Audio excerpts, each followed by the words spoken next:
Boa noite a todos. Então, vamos dar início a mais um Journal Club do FERT Group.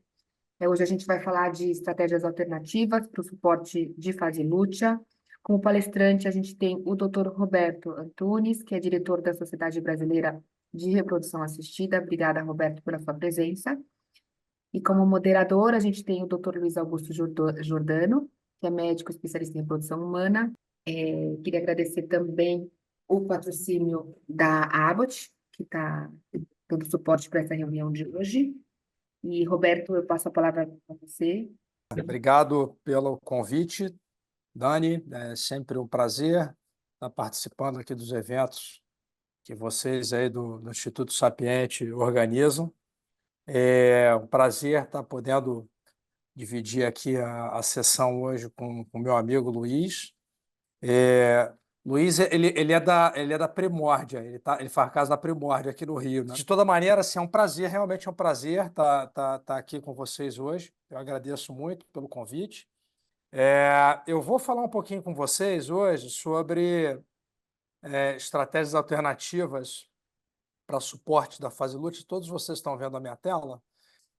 Pela primeira vez, vou replicar aqui no Brasil uma aula que eu tive a oportunidade de ser convidado para dar no Worldwide IVF, agora esse ano, que fala justamente sobre esse tema,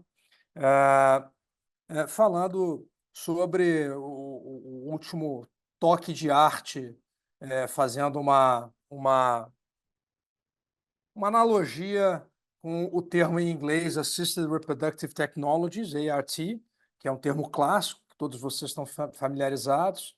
E, enfim, falar um pouquinho aí sobre o suporte lúteo aí nessas condições de fertilização e o que a gente tem de evidências nesse momento. Então, quando aqui são meus conflitos de interesse,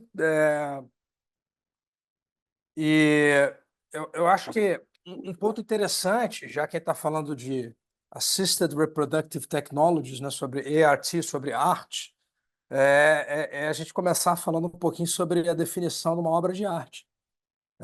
E a obra de arte, segundo o Merriam-Webster, é justamente um trabalho feito com uma habilidade extraordinária ou algo que foi alcançado com muito desenvolvimento intelectual ou artístico.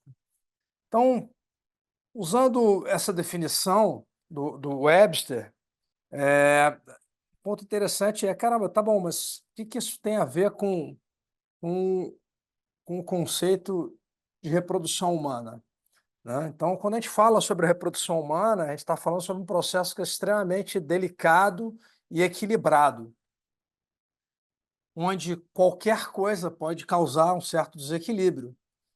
Tanto que, quando a gente vai ver as nossas estratégias, as nossas prevalências de infertilidades globais, são dados da OMS que foram publicados agora, no final de 2023, aproximadamente 1 em 6 pessoas vão passar por algum problema associado à infertilidade.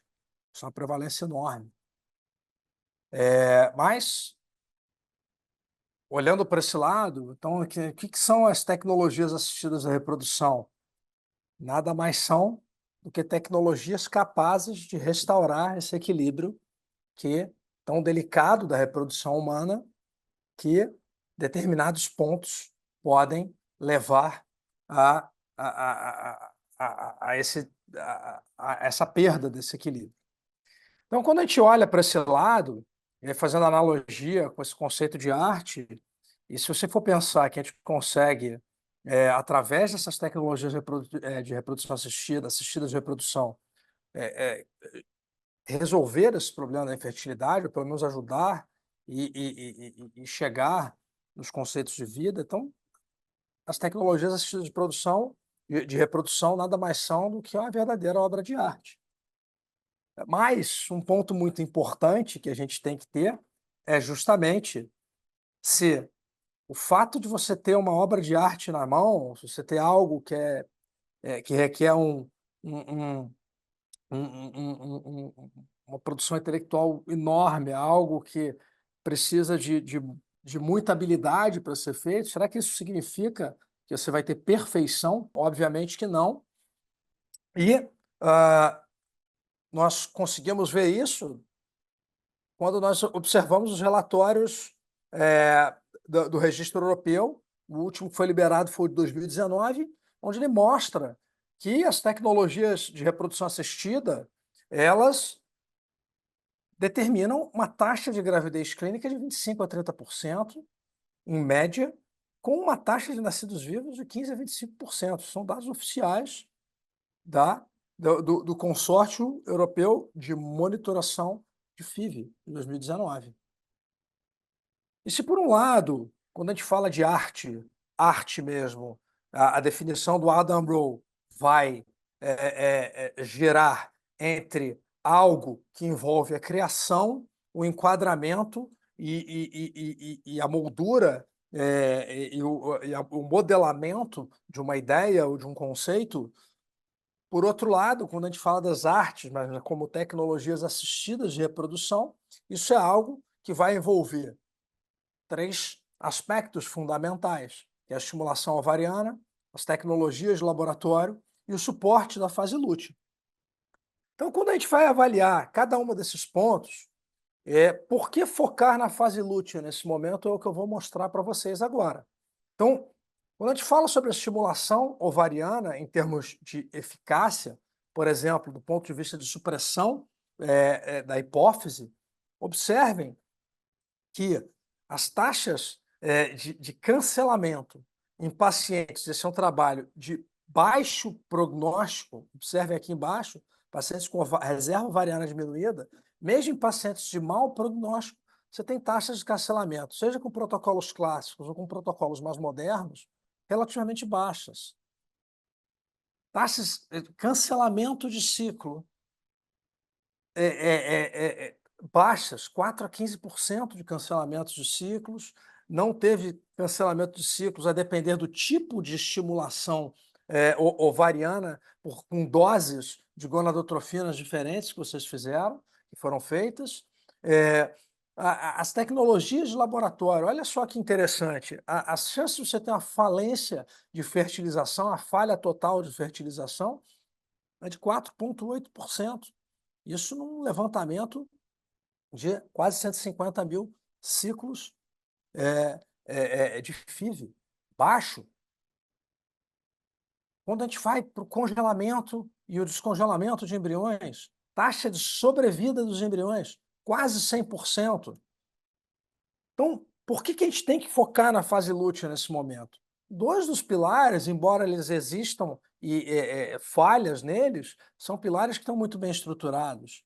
Mas vamos ver aqui um pouquinho sobre a fase lútea especificamente. Olha, quando a gente fala em termos de eficácia da FIV, das tecnologias de reprodução assistida, observem que 86% das mulheres conseguem pelo menos um embrião transferível quando fazem um estímulo.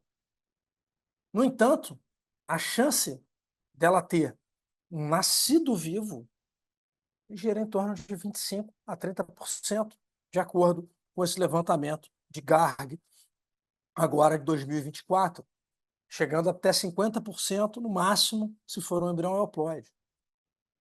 Então, onde é que será que está o problema? Um dos pontos é justamente no suporte à fase lútea. E vamos focar nele, então, no decorrer dessa apresentação. Quando a gente olha para o suporte lúteo, para a fase lútea natural, você observa que, à medida em que você tem uma gravidez, você aumenta a produção do HCG a partir do 20º, 24º dia do ciclo, e com isso você vai ter um aumento da progesterona, que está aqui em vermelho. No entanto, uma fase lútea, após uma fertilização in vitro, observem que, se o trigger for feito com HCG, você tem, primeiro, valores suprafisiológicos iniciais de progesterona que sofrem um decréscimo importante e você vai precisar ter uma transferência, e se essa transferência der certo, você consegue voltar a ter um aumento, senão você tem a queda que vai seguir até zerar essa progesterona. Então é importante que você suporte de alguma maneira essa fase lútea. Com um análogo agonista do GNRH, então nem se fala, mas isso aqui é conhecimento já claro e bem sedimentado para todos nós. Então, quando nós fazemos um trigger com análogo, a gente sabe que a gente vai ter um defeito lúteo extremo, porque a gente vai ter uma luteólise importante. Então, diante desses dados, será que nós precisamos, de fato, fazer algum tipo de suporte lúteo para essas pacientes que vão fazer uma fertilização? Então, vamos para dados técnicos e claros que vão mostrar isso. Então, lá, a última meta-análise que nós tivemos, a meta-análise de 2015 do Van der Linden, que mostra que se você fizer HCG, ou se você não fizer nada após um trigger, após uma transferência, as taxas de nascido vivo e de gravidez clínica são muito mais baixas no grupo onde não fez nada. Então, se você faz um suporte clínico com HCG, você vai ter 76% a mais de gravidez nesse grupo. Ao passo que, ok, não vamos fazer HCG, vamos ver só com a progesterona diretamente. Você consegue taxas de gravidez ongoing e de nascidos vivos 77% maiores no grupo que fez progesterona versus o grupo que não fez absolutamente nada como suporte de fase lútea. Então, para responder a primeira pergunta que a gente tem para fazer sobre suporte de fase lútea, será que nós precisamos fazer isso depois de uma fertilização? E a resposta é sim, nós precisamos, para todos os pacientes, de alguma forma. Por quê? A fase lútea, após ciclos de tecnologias assistidas de reprodução, após ciclos de FIV, ela vai ter uma deficiência. E isso se dá em função de níveis suprafisiológicos de estradiol no ciclo de estimulação, níveis suprimidos de LH durante a fase lútea desse ciclo, a disrupção de células da granulosa do folículo, dos folículos que vão virar o corpo lúteo após a coleta ocitária, uma fase lútea mais curta e corpos lúteos disfuncionais, uma vez que eles são muito manipulados. Agora, qual que é o suporte que nós vamos usar? Como eu mostrei para vocês alguns slides anteriormente, nós temos dois tipos de suportes iniciais que foram propostos, progesterona e HCG, e esses suportes poderiam nos dar taxas de gravidez, sem dúvida, muito maiores do que quando a gente não fazia nada. Então, olhando numa visão inicial, tanto o HCG quanto a progesterona nos dariam dois caminhos. A gente está falando muito de arte para aí, tem a música do Stairway to Heaven, do Led Zeppelin, que diz: se você tem dois caminhos que você pode ir, vai sempre pelo mais longo, porque você consegue ainda mudar depois de ideia se precisar. E o que a gente viu, especificamente, quando a gente começou a comparar esses dois caminhos, HCG ou progesterona, foi que as taxas de nascidos vivos e as taxas de gravidez clínicas, elas eram similares nos dois grupos. No entanto, quando você comparava os riscos de hiperestimulação ovariana, aí você tinha uma diferença gritante. A hiperestimulação ovariana, a síndrome de hiperestímulo ovariano, era muito menor nos grupos de pacientes que faziam suporte com progesterona versus HCG. Isso também conhecimento mais do que sedimentado aqui para a gente, mas é interessante a gente resgatar como que essa história evoluiu. E aí a gente deixou de... A gente achou que estava num caminho aí para o paraíso e, na verdade, a gente estava numa estrada direta para o inferno, para citar a música clássica do AC/DC. Então, paramos de fazer suporte com HCG em ciclos de transferências a fresco, pelo risco extremamente elevado de síndrome de hiperestímulo ovariano, que é essa técnica que esse caminho nos dava.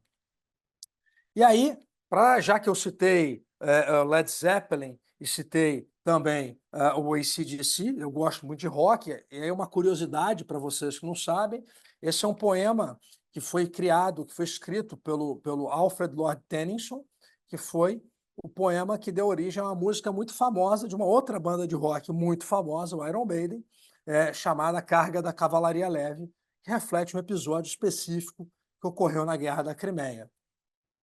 E aí eu vou usar esse poema para exemplificar se existe alguma via de progesterona que seria melhor quando a gente está falando em termos de suporte de fase lútea para FIV.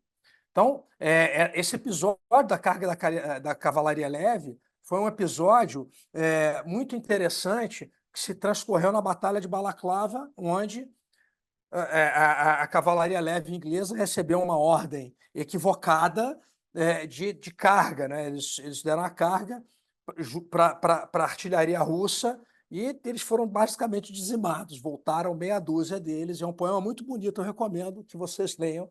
Quem gosta de rock, é muito interessante essa história. E por que eu estou falando isso? Porque você tem várias formas de você conseguir uma vitória, onde você chegar nessa vitória seria você ter um suporte de fase lútea adequado, seria. E as formas propostas inicialmente foram com progesterona oral micronizada, progesterona vaginal micronizada, dihidrogesterona, via intramuscular, várias vias específicas, subcutâneas, mas o que a gente viu foi que nem todas essas vias conseguiram retornar aí da batalha. Quando a gente faz uma observação especificamente sobre a via oral, especificamente com a progesterona micronizada, a gente vê que as taxas de implantação eram muito mais baixas. Isso está pegando um trabalho lá de trás, 1990, mas ele mostra taxas muito menores com o suporte feito por progesterona oral. Taxas de gravidez menores, taxas de nascidos vivos menores. E por que isso acontecia? Porque o metabolismo de primeira passagem da progesterona micronizada era, era muito. Fazia com que, com que você não tivesse uma boa ação uterina, uma boa concentração uterina da droga. Isso não foi visto com a dihidrogesterona, embora ela seja feita também por via oral. Por quê? Pela conformação espacial dela. Enquanto que a progesterona ela é uma molécula que tridimensionalmente ela é basicamente reta, a conformação da dihidrogesterona, que é absolutamente equivalente à da progesterona natural, com uma ligação diferente, com uma posição isomérica diferente de um radical metil e de um hidrogênio, e isso faz com que a molécula ela se dobre por cima dela mesma e aí ela recebe o nome de uma retroprogesterona. Essa mudança isomérica desses dois radicais faz com que ela tenha uma meia-vida muito maior, tenha uma seletividade maior do que a progesterona micronizada e consiga exercer as ações endometriais de transformação endometrial para receptividade em doses muito menores do que a que eu precisaria com a progesterona micronizada. E o último ponto importante é que ela não tem nenhuma ação relevante em nível de receptores androgênicos, estrogênicos e de glucocorticoide ou mineralocorticoides. Então, quando a gente faz uma comparação específica aí para vias alternativas, e eu estou falando da dihidrogesterona oral versus a micronizada por via vaginal, por exemplo, um dos primeiros trabalhos publicados foi um trabalho indiano do grupo do Chakravarti, de 2005, onde ele mostra que você tem uma equivalência de taxas de gravidez comparando a micronizada por via vaginal versus a dihidrogesterona. Sim, então, quando eu fiz minha dentro... eu fiquei fiquei uns dias no hotel, mas a gente ficou no hotel melhor, porque eu ia ficar ali dentro. Então, assim, aí eu fiquei ali, né? Agora, quando você vai. E eu lacei, gente, como eu bloqueei isso aqui? Bloqueou. Bloqueou. Mas que bom que deu tudo certo aí no hotel onde ela ficou. Mas Bom, enfim, então, deixa eu voltar aqui. Numa comparação, para a gente ver quem que retornou aí dessa batalha em busca do melhor suporte de fase lútea, a única que ficou pelo caminho, de fato, foi a progesterona oral micronizada. Quando a gente faz uma comparação, e aí usando, mais uma vez, a meta-análise do Van der Linden, de 2015, entre progesterona oral versus, oral aqui, toda vez que ele coloca oral aqui é de hidrogesterona, tá, gente? Então, intramuscular versus oral, intramuscular versus vaginal, vaginal versus retal, ou retal versus oral, subcutâneos versus vaginal, você não tem diferença nos desfechos clínicos. De forma que o guideline do ASHRAE sobre estimulação ovariana e recomendações de suporte lúteo após uma fertilização a uma ICSI mostram que qualquer uma via de administração não oral pode ser usada. Das vias orais, a única que é recomendada no momento é a de hidrogesterona. E progesterona para suporte de fase lútea deve ser administrada pelo menos até o dia do teste de gravidez. A duração desse suporte é algo que varia demais na literatura, mas com certeza pelo menos até o teste de gravidez. Ou seja, apesar de vários estudos, não há um consenso nesse momento sobre a melhor via de suporte lúteo para melhorar taxas de nascidos vivos. Até o momento, elas são basicamente equivalentes nesse sentido. Mas será que é isso mesmo? Então, esse daí foi o guideline do ASHRAE de 2020. Foi a conclusão dele, ele é o mais atual que nós temos. Mas cabe uma reflexão. Então, como eu já citei a Guerra da Crimeia, não sei se vocês sabem, mas o Tolstói é um autor russo super conhecido, escreveu Aqui tá, hein, vários... Roberto? Desculpa te Gostou, né? interromper.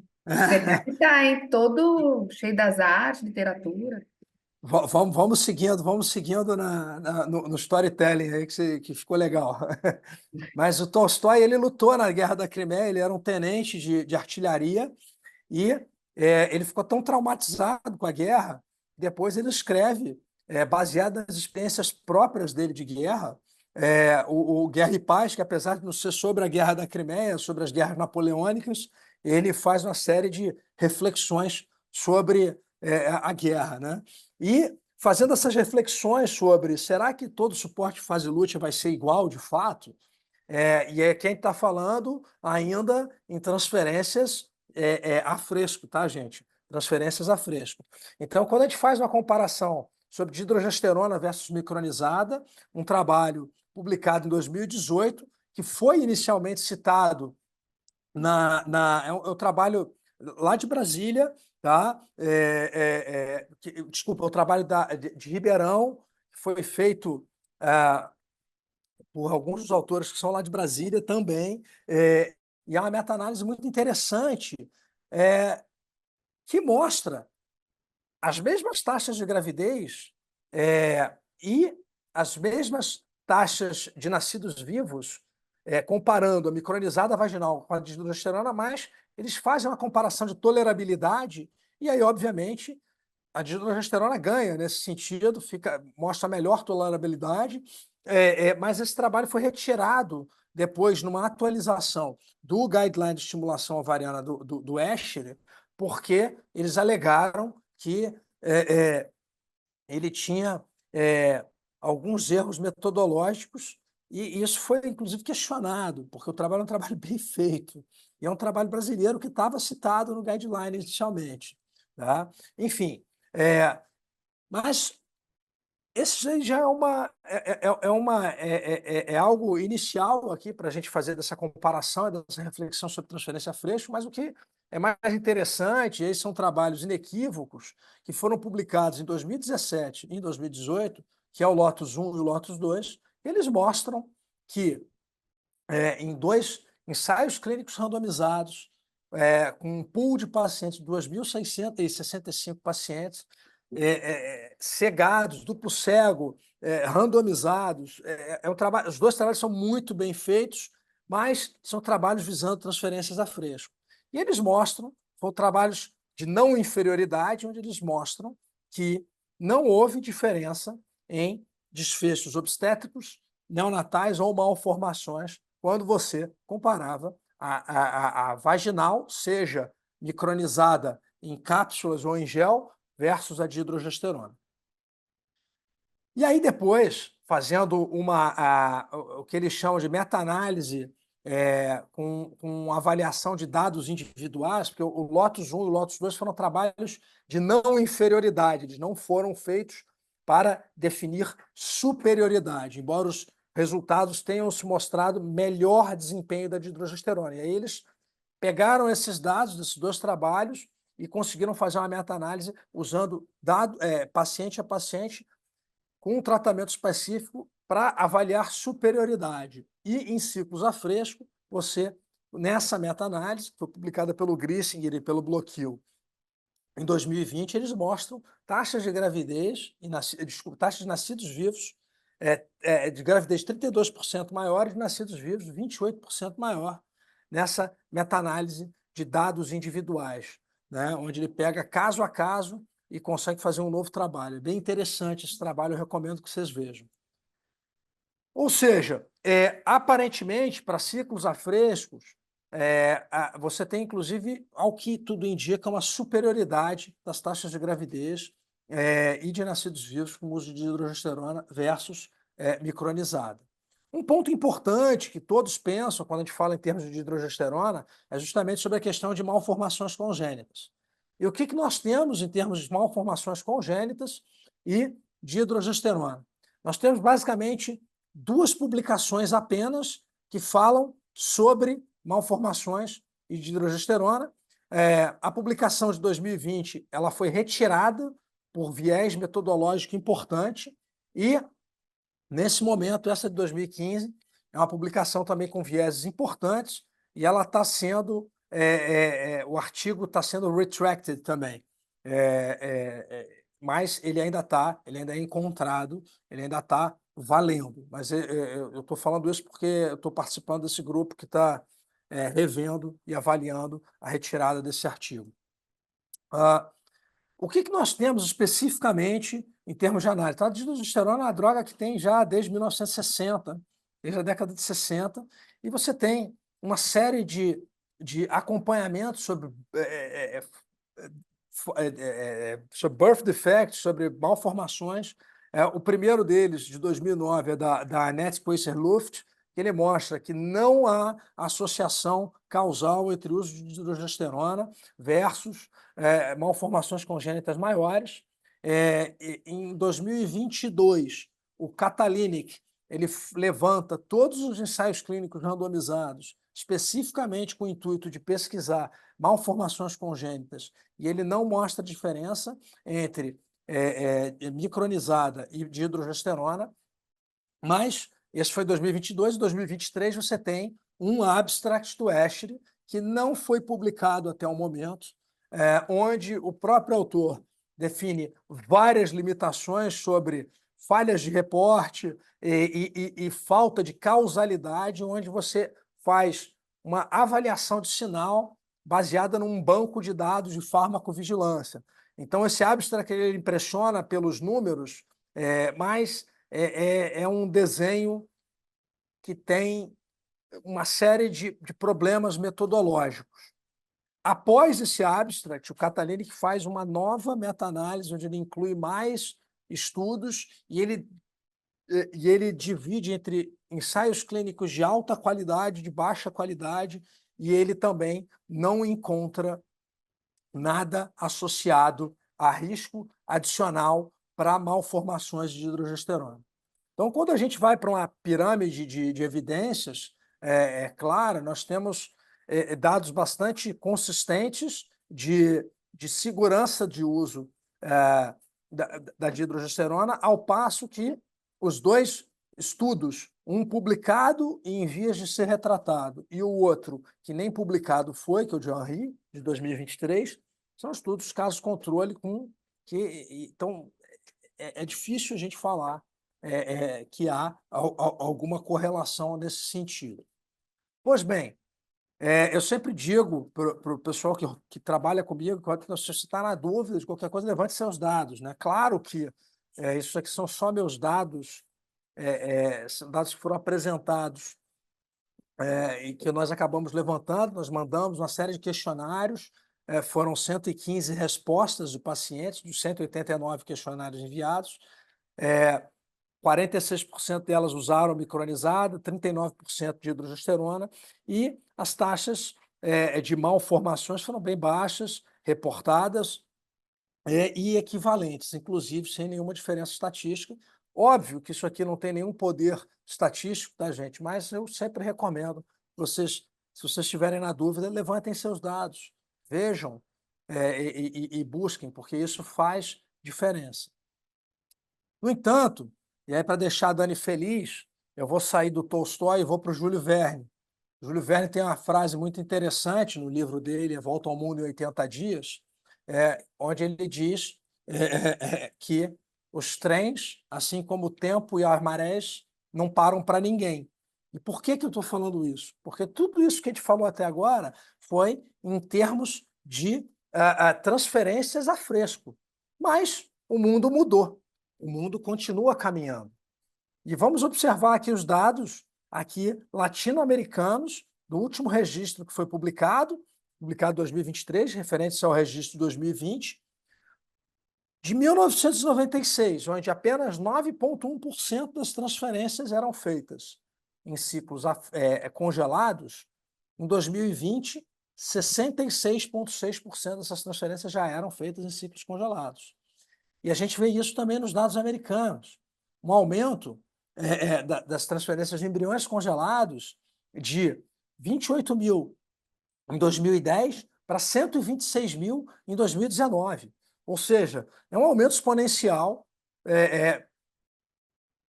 do tipo de transferência. E aí muda completamente a forma que a gente vai interpretar. Será que a gente pode usar trabalhos que foram balizados e feitos para transferência a fresco, para transferência de embriões congelados também? Por que isso vem acontecendo? Porque você tem, seja por que motivo for, mas um aumento crescente das políticas associadas a congelamento total de embriões. Seja porque elas apresentam melhores taxas cumulativas de gravidez em normo e hiperrespondedoras, seja porque nós temos cada vez mais casais que desejam fazer análise genética pré-implantacional, seja porque você tem medo de que uma determinada paciente vá desenvolver um hiperestímulo, e aí, na dúvida, você vai congelar. Então, independente do motivo, isso é um fato. Você está tendo mais transferências de embriões congelados do que transferências de embriões a fresco hoje em dia.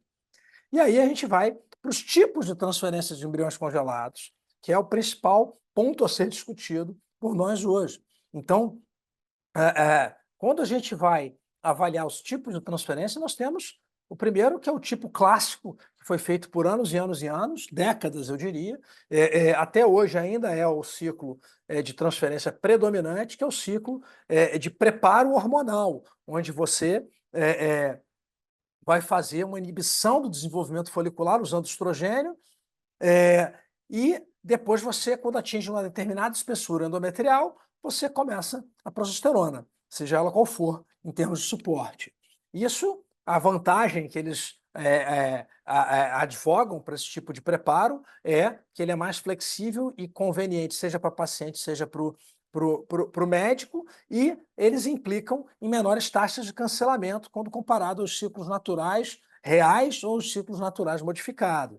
Então, quando ele diz aqui ciclo natural real, ele diz aquele ciclo onde você não vai influenciar diretamente na rotura folicular, você vai detectar o pico de LH, e no ciclo natural modificado é aquele que você vai fazer o HCG ou que você vai induzir uma ovulação e depois fazer o HCG de toda maneira. Pois bem, o que nós temos então em termos de trabalhos, e agora falando especificamente de suporte de fase lútea em ciclos de embriões congelados. Nesse primeiro trabalho, que é um trabalho do Pabuccio, que é um turco, bastante meu amigo até, gente boa, boníssima, e ele fez um trabalho bastante interessante, onde ele comparou dihidrogesterona versus progesterona vaginal versus progesterona intramuscular em termos de desfechos clínicos em ciclos de transferência de embriões congelados com preparo artificial. E ele observa mesmas taxas de gravidez clínica e de nascidos vivos, mas ele faz uma pesquisa sobre efeitos colaterais e que essas pacientes observaram, apresentaram, e dentro do que ele vê, aquela que obteve menor via de desconforto e de efeitos colaterais foi a de hidrogesterona, quando comparada com a vaginal e com a intramuscular, principalmente. Observem aqui a intramuscular, um percentual de efeitos adversos enorme. Metade das pacientes apresentaram algum tipo de queixa relevante. E aí a gente vai, dentro dessa estratégia de ciclos de transferência artificiais, quer dizer, com embriões congelados e preparo artificial, a grande pergunta do momento, que eu sei que todos se fazem e acabam tendo condutas diversas. Parafraseando Hamlet, medir ou não medir progesterona? Essa aqui é a questão, principalmente nesses ciclos artificiais.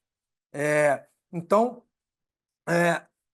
por que medir progesteronas? Essa questão de medir ou não esses ciclos artificiais começou com a Labarta, em uma série de publicações que ela faz, onde ela observa que as pacientes que fazem um ciclo de transferência congelado, que encontram com progesterona abaixo no primeiro quartil, quer dizer, 25% menor, que foi 9,2 nanograma por ml, no dia da transferência embrionária, isso estava associado a desfechos clínicos significativamente piores do que nos outros quartis.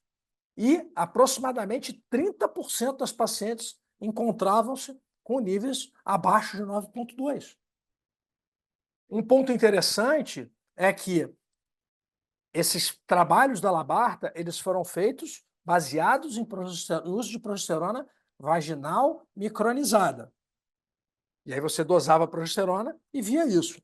A dihidrogesterona, um ponto importante é, quando nós administramos dihidrogesterona, essa dihidrogesterona ela não é lida no ensaio clínico laboratorial, no ensaio laboratorial, no ELISA, lá, que faz a leitura de progesterona. O ELISA não consegue ler e reconhecer a molécula de dihidrogesterona. Então, você tem um ensaio clínico específico que reconhece um metabólito da dihidrogesterona, que é um alfa-dihidrogesterona, e você observa que ela tem exatamente o mesmo desfecho, o mesmo comportamento também nas pacientes que estão no P25, no menor quartil, com desfechos clínicos também significativamente piores do que aquelas pacientes que, porventura, apresentam maiores níveis de dihidrogesterona. Então, como eu disse para vocês, a molécula ela não é detectada por esses ensaios que leem a progesterona, o que é uma complicação, sem dúvida, para a gente, porque a gente não tem, na prática clínica, um ensaio que lê um alfa, alfa de hidrogesterona.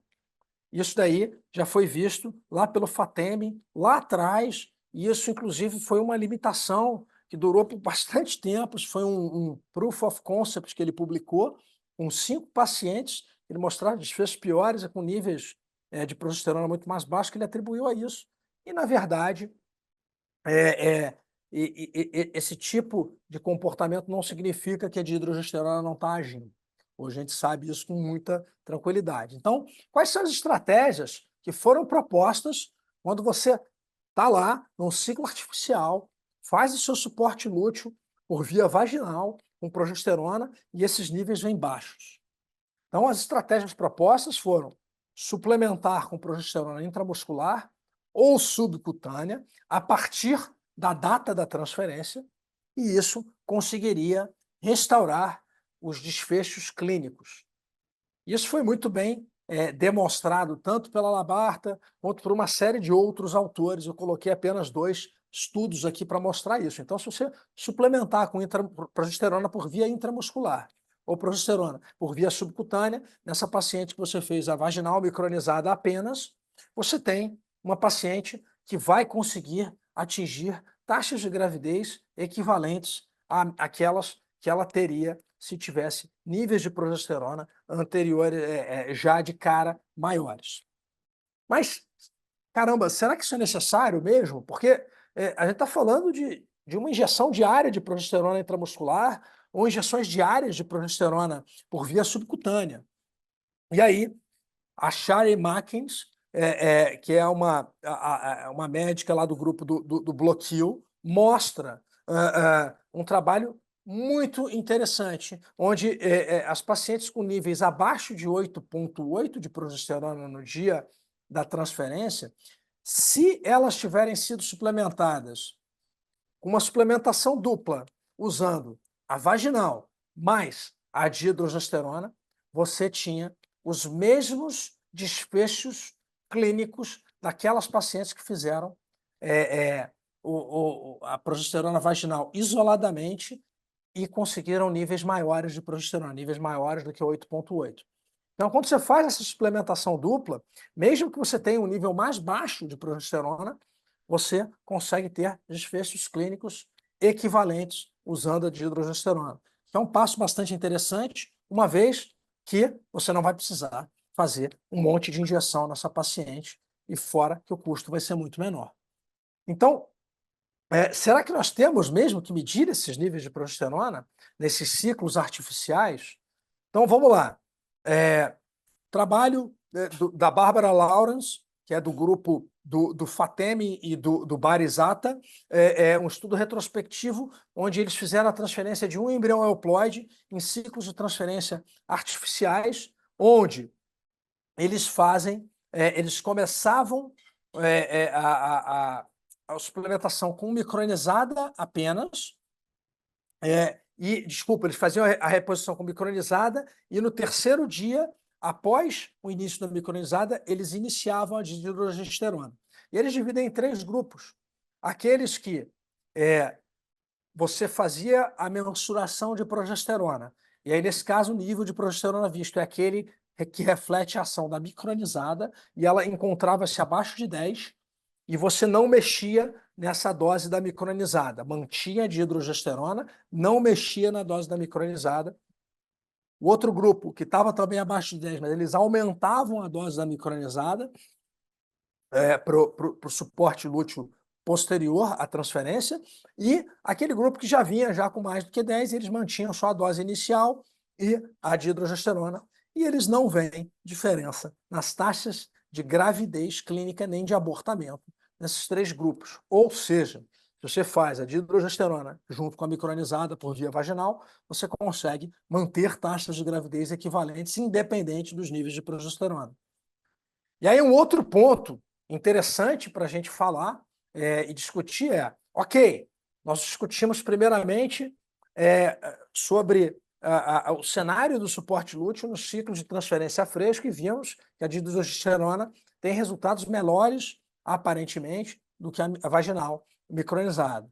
Nós discutimos dentro de um ciclo com preparo artificial, já que a realidade nossa é de transferência de embriões congelados na maioria dos casos, e vimos que um suporte duplo ele consegue bypassar a necessidade de você fazer progesterona por via subcutânea, progesterona por via intramuscular, e você consegue manter níveis de gravidez e desfechos clínicos absolutamente equivalentes àquelas pacientes que têm níveis de progesterona dosados no dia da transferência igual. Agora, um ponto importante, que é a realidade do mundo que está se discutindo atualmente, agora de uns anos para cá, por que a gente vai usar um ciclo de transferência artificial numa transferência de embrião congelado?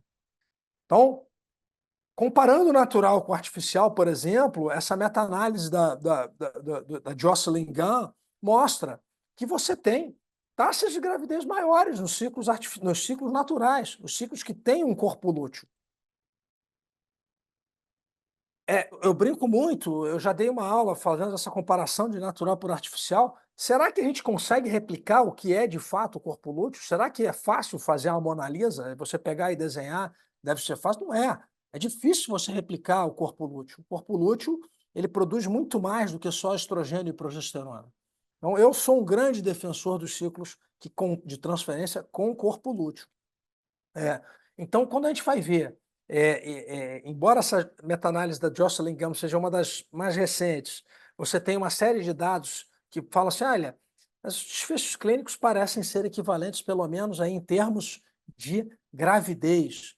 Na taxa de nascidos vivos é diferente. A da Jocelyn Gunn é uma que vai até nascidos vivos. E a de nascidos vivos tem uma tendência a ser maior, porque você vai ter menos complicações obstétricas quando você faz um ciclo com a presença de corpo lúteo. Então, quando você faz a comparação, você observa maior nível de hipertensão na gravidez, de acretismo placentário, principalmente nessas pacientes que fazem o ciclo totalmente artificial, sem que exista um corpo lúteo ali naquela paciente. Então, o próprio grupo da Bárbara Lawrence, junto com o Fatemi, os dois publicaram uma revisão. Falaram assim, caramba, será que a gente tem que voltar para a natureza? Será que a gente tem que voltar para o ciclo natural? Eu acho que sim. Eu acho que você, com certeza, está bem estabelecido isso na literatura, a gente vai ter menos chances de complicações obstétricas, com certeza. Isso, por si só, já é algo que justificaria nós irmos para o ciclo natural. E aí uma pergunta interessante é, mas será que no ciclo natural a gente também precisa medir progesterona? Então, vamos lá. Num ciclo totalmente natural, que é aquele que você não vai fazer nenhum suporte de fase lútea, esse trabalho da Gagiotti-Mar é muito interessante porque ele mostra que aquelas pacientes que fazem um ciclo natural e que têm taxas de níveis de progesterona abaixo de 10 têm desfechos clínicos piores do que aqueles que tiveram níveis acima de 10.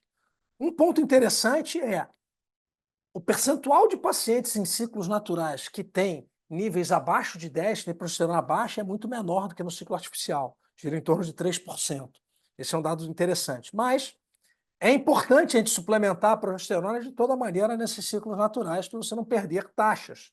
E quando você compara o ciclo natural suplementado com progesterona versus o não suplementado, você tem desfechos clínicos melhores na suplementação, embora as taxas de aborto sejam equivalentes, mas você tem mais gravidez e mais bebê. E qual o tipo de suplementação especificamente para situações de ciclo natural? Então, você tem poucos trabalhos nesse sentido. Esse trabalho do Jung é uma meta-análise inicial, você vê, basicamente citando um único trabalho do Ozer, mas que não teve diferença entre via oral com dihidrogesterona versus via vaginal com progesterona, com a micronizada. E aí a gente vai para um outro ponto. Será que os níveis sistêmicos de progesterona nesses ciclos naturais eles refletem as taxas de gravidez ongoing? Então, quando a gente vai avaliar, se você estiver suplementando, você não tem diferença nos níveis séricos de progesterona, tá? Desses ciclos naturais. E aí você consegue resgatar as taxas de gravidez, você consegue manter taxas de gravidez equivalentes. Então vale a pena você suplementar de alguma maneira os ciclos naturais também.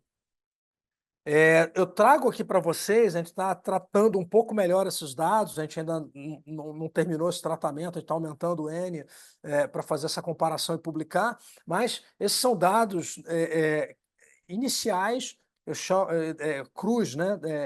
Não tratados, sem um tratamento estatístico tão adequado, mas que é interessante que a gente veja.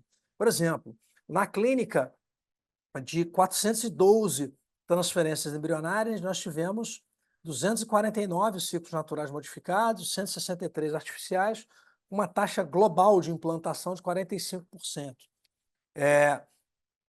Quando você vai ver esses dados ainda não tratados, você tem o tipo de suplementação que foi feita nos ciclos naturais, de hidrogesterona isolada, vaginal isolada, ou de hidrogesterona e vaginal, tanto em ciclos artificiais quanto naturais. Quando nós fazemos essa comparação inicialmente sobre o tipo de suporte lúteo no ciclo natural versus artificial, nós temos dados que mostram níveis quase significantes, então, para todos os efeitos, não foram diferenças significantes, mas atingiu um nível de...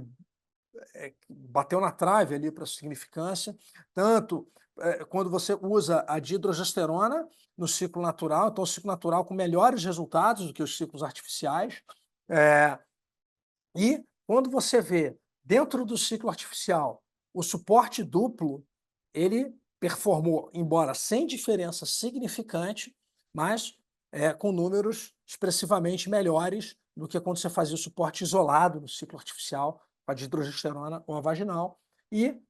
Mas isso não foi observado nos ciclos naturais.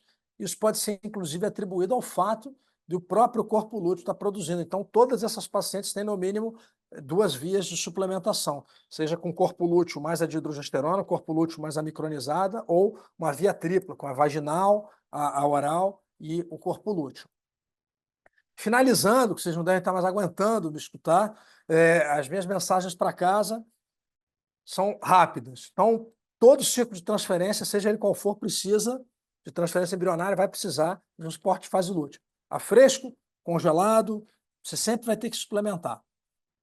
Não há, para ciclos a fresco, uma via superior de administração em termos de desfechos clínicos.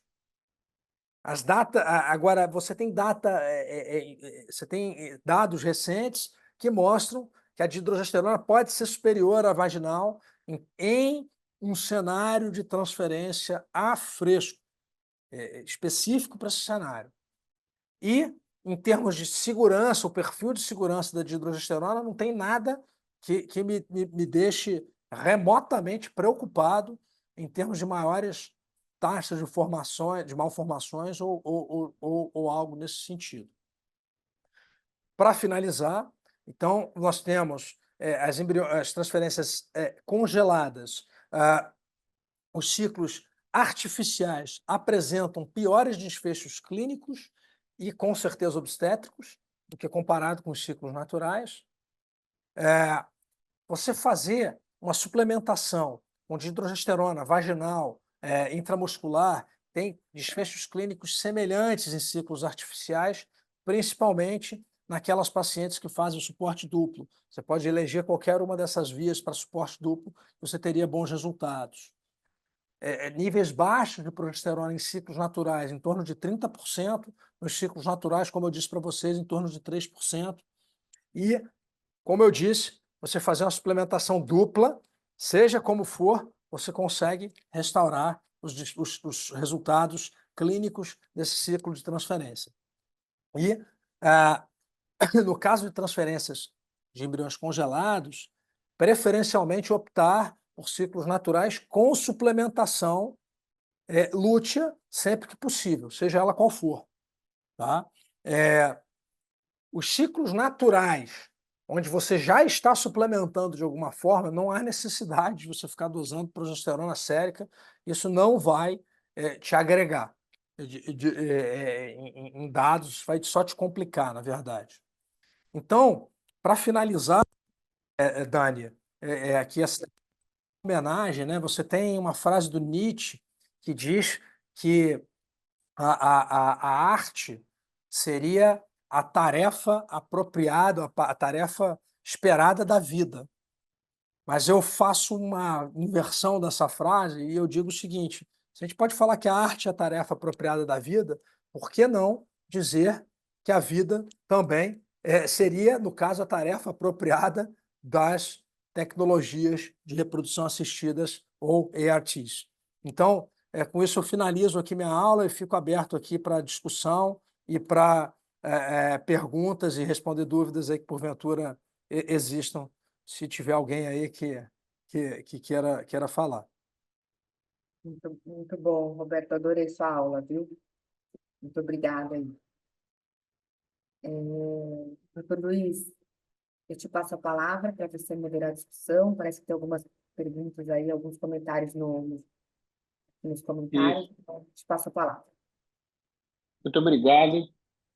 Vou falar brevemente algumas observações, que aí a gente já ouviu que tem algumas perguntas no chat aí para o Roberto, e eu também tenho alguns questionamentos para o Roberto.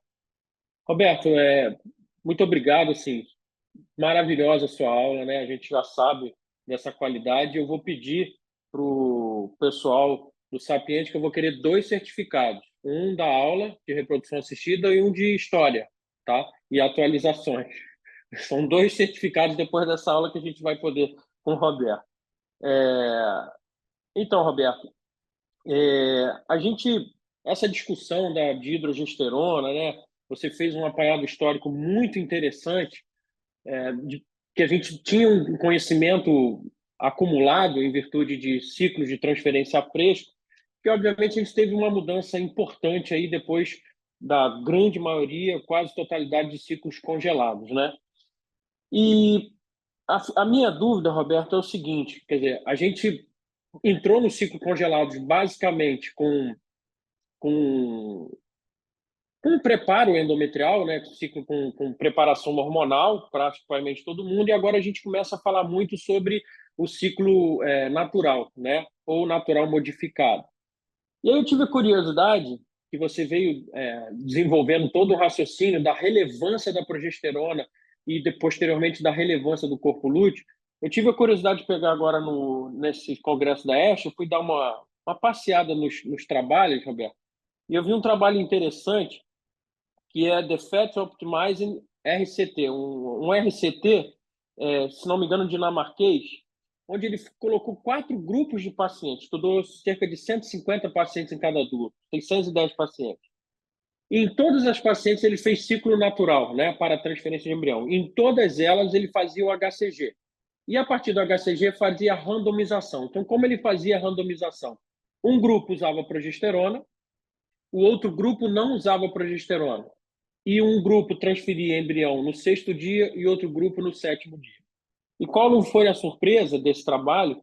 Que ele identificou nenhuma diferença em todos os grupos, ou seja, usar ou não progesterona, mesmo na presença aí do corpo lúteo, não faz diferença nenhuma, né? Talvez o ponto mais importante, e a gente esteja voltando lá aos nossos primórdios, seria usar o HCG. E aí sim o HCG faria toda essa diferença de suporte da fase lútea conjuntamente com o corpo lúteo.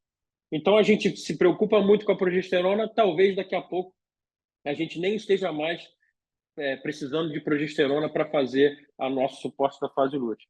E eu não sei se você tem alguma experiência de não usar, Roberto, não usar nada, talvez até eu entendo essa limitação das nossas dosagens do nível progestacional, né, da progesterona sérica. Quem é de Minas Gerais conhece muito o antigo professor Lucas Viana Machado, que falava que a progesterona, o ovo não se implanta na progesterona plasmática. E de fato isso é verdade. E aí não sei se você tem alguma experiência em não usar progesterona nenhuma. Se você eventualmente fazer uma dosagem de progesterona séria, ver que essa progesterona está no nível adequado, para que a gente utilizaria progesterona ou não? Não sei se você tem alguma opinião. Tem um dos trabalhos da Bárbara Lawrence que ela mostra que você tem alguma flutuação aí de nível sérico em ciclos naturais, aqueles que teoricamente estariam com níveis mais baixos poderiam performar pior. Eu concordo com o que você está falando. Eu acho assim, o HCG a gente parou de usar pelo risco de hiperestímulo. Não foi porque ele não funcionava, ele funcionava muito bem como suporte.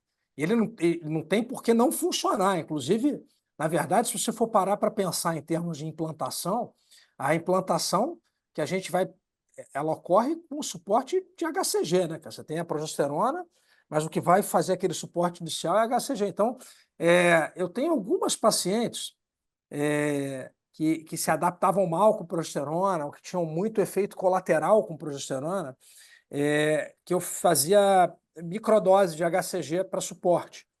E acho que a maior dificuldade que a gente vai ter agora é talvez definir. Eu fiquei até curioso desse trabalho para saber qual foi a dose que eles usavam de HCG ali de suporte. Porque eu uso normalmente entre 150 e 225 unidades de HCG de suporte, então você tem que calcular ali de clique, dá 1, 2 cliques ali da caneta do recombinante por dia, e o meu resultado é bom. Você só tem que tomar cuidado, porque às vezes quando você vai fazer o beta mesmo, você tem que ver como porque ele sempre é positivo em algum grau, né? Mas aqui no caso, Roberto, eles usavam apenas para o trigger, entendeu? Ah, Todos só para usavam o trigger? só para o Não, trigger. então, eu tenho algumas pacientes que eu fiz, ele é totalmente natural, depois desse trabalho da Bárbara, que mostra que você teria benefício, na prática eu te confesso que normalmente eu acabo suplementando de alguma forma. Eu faço, às vezes, suporte com HCG, foi isso que eu falei. Você tem Entendi. algumas publicações com isso, principalmente naquelas pacientes que têm muito efeito colateral com progesterona. E o resultado é bom também. O resultado é bom.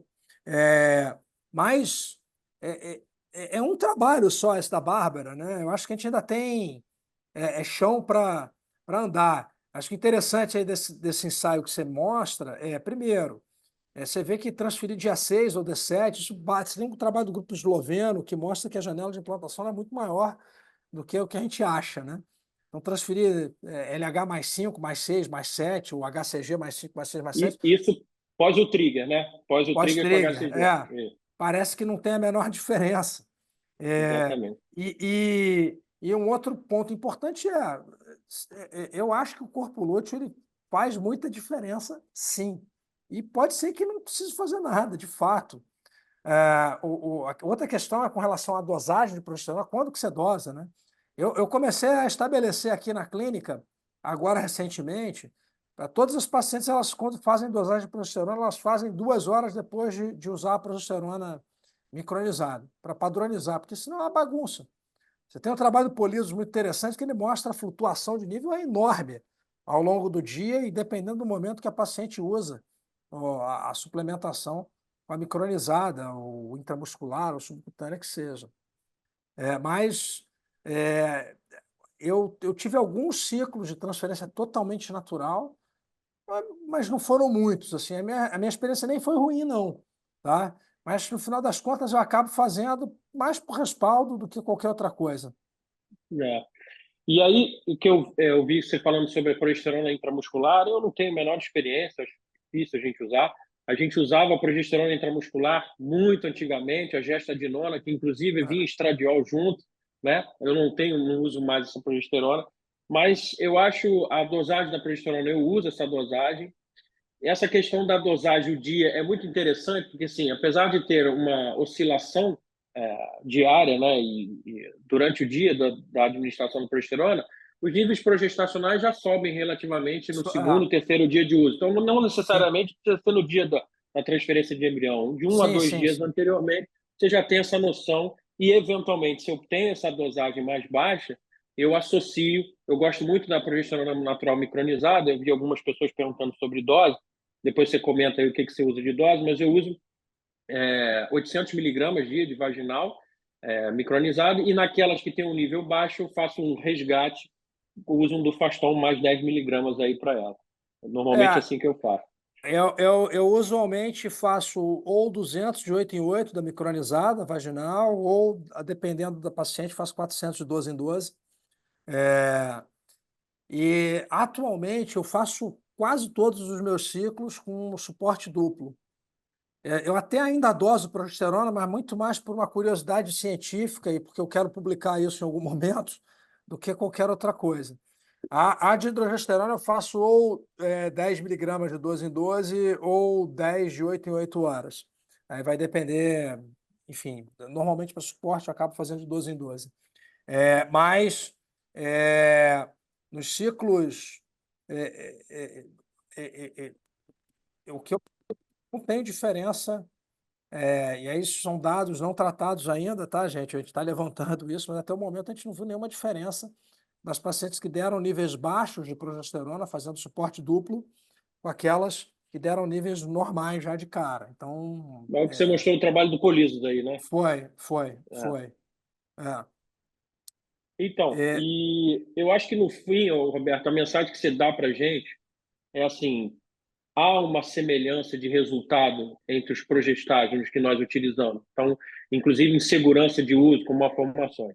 E aí vem aquela famosa individualização, né, das nossas sim, pacientes, que às vezes tem paciente que não tem a menor condição de usar via vaginal, tem algumas reações, sim, sim, inclusive, sim, sim, e sim. fala: doutor, minha vagina está fechando, eu não estou conseguindo mais usar Ah, o óvulo. Enfim, e aí fica nos efeitos colaterais de cada uma com a individualização. não, qualquer trabalho que você vai avaliar tolerabilidade, a via vaginal ela sempre vai ser pior. Assim, que se eu Hum. puder falar para qualquer mulher que estiver assistindo, falar assim, você prefere tomar um remédio por via vaginal ou com um comprimido? Todo mundo vai falar que preferiu o comprimido, imagina. Exatamente. É, mas eu acho que o mais interessante, gente, assim, isso, enfim, serve para dihidrogesterona, eu acho que o importante é vocês entenderem que há uma equivalência. E aí, Eu não consigo entender. Atualmente você vê muita gente querendo resgatar com intramuscular, com subcutânea. Cara, o negócio é caro, é incômodo, é difícil de achar. Depois tem que manter o negócio mais sei lá quanto tempo. Não há necessidade. Realmente não há necessidade. Eu não consigo ver a Não. necessidade disso. É claro que você vai ter a individualização aí de cada caso, mas não Sim. vejo necessidade. Só para responder Roberto, aquilo, eu acho que tem uma tem pergunta. no chat, exatamente, o que eu ia falar. Tem uma pergunta da Cecília. Qual a dose utilizada para progesterona vaginal e oral no preparo do ciclo natural?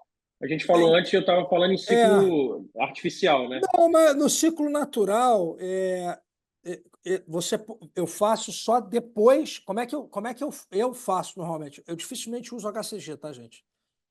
Para fazer trigger. Então, o meu ciclo natural eu controlo com LH urinário. Então, a paciente menstrua, eu acompanho. Na hora que o folículo atinge em torno de 14 milímetros, eu peço para que ela. Isso dá normalmente entre o oitavo e o 10º dia. Então, eu normalmente vejo no oitavo dia. E aí, quando o folículo chega a 14 milímetros, eu peço para ela começar a fazer testes urinários de ovulação, aqueles testes de LH urinário, peço para fazer de 12 em 12 horas, para não ter risco de perder. E na hora que positiva, independente de ser de manhã ou de noite, esse é o dia que eu considero o LH mais zero. É o dia do pico. Ah, foi 11 horas da noite. Não tem problema. Esse é o LH mais zero. E aí, eu revejo essa paciente 2 dias depois, confirmo a rotura e inicio a progesterona, seja a dihidrogesterona, que eu normalmente uso, como eu disse, 20 a 30 miligramas dia, ou a micronizada por via vaginal, que eu vou usar 600 a 800 miligramas dia, a depender do caso. Você pode usar ou uma ou outra. Lembra, quando você tem o corpo lúteo, você já tem uma produção própria ali de progesterona. É, e aí eu programo a transferência 5 dias depois. Aí vocês vão falar para mim assim, poxa, mas se o pico der domingo, não tem problema. O pico deu domingo, não há nenhum problema. A paciente vai te falar, você, ao invés de iniciar a progesterona 2 dias depois, você inicia um dia depois. Passa a cair no sábado. Pô, mas eu não quero o do sábado. Não tem problema. Você inicia no mesmo dia do ciclo e você vai continuar tendo corpo lúteo, que a progesterona iniciada no dia do pico, ela já não tem capacidade de inibir aquela ovulação, a ovulação vai acontecer, e você faz a transferência baseada no tempo de progesterona que você fez. Então, você vai fazer com 120 horas, aí você vai fazer no LH mais 5, nesse caso. Você começa no mesmo dia. Ou no LH mais 6, quando você começa no dia seguinte. Ou, que é o clássico, no LH mais 7. Então, isso, a gente está também levantando esses dados, você já tem alguns dados publicados na literatura com isso, que mostram equivalência de resultados, mas a nossa experiência também é de que não tem a menor diferença. Os pacientes engravidam absolutamente igual, só você ajustar Vai, o tempo de progesterona, né? vai ter o Essas corpo lúteo lá do mesmo jeito ajudando. vai ter ajudando para desfecho É, obstétrico, depois funciona. Então, exatamente. você tem uma flexibilidade, sim, e é um ciclo muito amigável. Você pode fazer esse tipo de ciclo, inclusive, sem ver a paciente.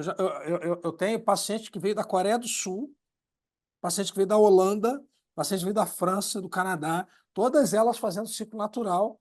A única coisa que eu preciso que ela tenha é o teste de ovulação. Nesse caso, é claro que você fica mais apreensivo, então você vai começar de forma mais arbitrária a ela fazer essas dosagens de ovulação, as dosagens de LH urinário, mas você consegue controlar e dá super certo. Nossas taxas de gravidez estão muito boas fazendo dessa forma. Para Muito responder aqui bom. a pergunta acho que é do Do Wagner, Wagner, do estrogênio. sobre estrogênio, em ciclo natural, a chance de Não eu usar causa. estrogênio é quase zero, cara. Você tem que ser um caso muito específico de uma paciente com que não espécie endométrio, que eu já tenha feito transferência e não tenha dado certo. Tem que ser uma coisa muito, muito, muito específica. Agora, em ciclo artificial, eu normalmente opto pela via oral mesmo, eu faço o valerato de estradiol, né, o Natifa, ou Primogina, 1 a 2 miligramas, faço, desculpa, 4 a 6 miligramas, que eu começo normalmente. atinge lá o tamanho adequado, 7 milímetros, eu começo a progesterona. Isso sem maiores problemas. E eu normalmente mantenho a suplementação de estrogênio só até a data do beta. Depois eu até suspendo. Eu diminuo no dia da transferência, eu aumento quando vai começar a fase lútea, depois eu diminuo no dia da Durante, transferência. durante muito tempo houve essa discussão, né? Se a gente deveria usar É, um pouco de estrogênio na fase lútea. Hoje em dia a gente já sabe que não tem tanta não tem tanta influência, né? evidência, Nem a exatamente. Isso não, progesterona, nós estamos até discutindo da progesterona aqui, mas Ó, enfim, a isso duração pode. do suporte, que é um ponto É, interessante, que tem muita discussão hoje, você tem é, trabalho sueco que mostra que o cara suspende no dia do beta e o resultado igual, seja em ciclo É. artificial, seja em ciclo natural, que é mais impressionante, né? É, então, eu atualmente eu mantenho entre 8 e 12 semanas e aí depois suspendo. Aí vai variar de paciente para paciente. É. Mas essa é a minha prática usual aí em termos É. de como eu faço Normalmente, essa prática. normalmente, assim, de fato a gente não tem nenhuma evidência, mas em geral eu não tiro tudo de uma vez, né? Eu vou diminuindo um pouquinho a Sim, sim, dose, sim, sim, né? sim. Não tira, fez o É. beta positivo, não tira tudo. Enfim, a gente não tem evidência sobre isso, mas a prática clínica a gente acaba fazendo.